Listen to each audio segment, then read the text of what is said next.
I was just taking notes of what we need. You're moving. Got one out. Call forward quality control.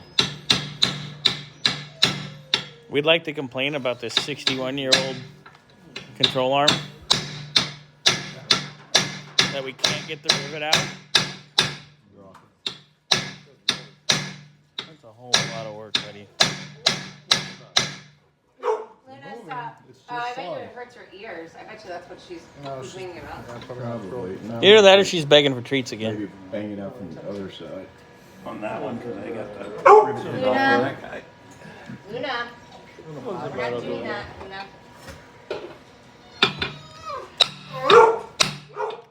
Oh my.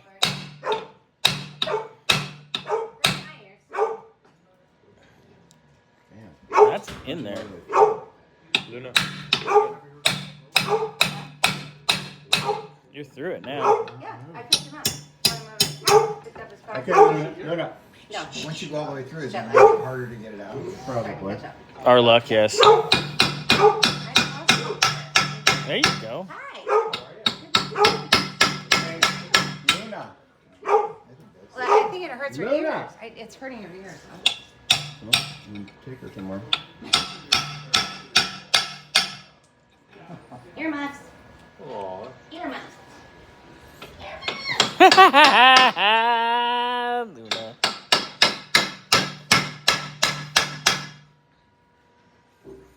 Yeah, that's exactly what it is. She's not. Okay. It's her. I know. I thought that was ketchup, Aaron. I was like, what the hell kind of drink is Aaron making with ketchup? Let's go outside. You'll be away from it. This is my special juice. All right. All right. Well,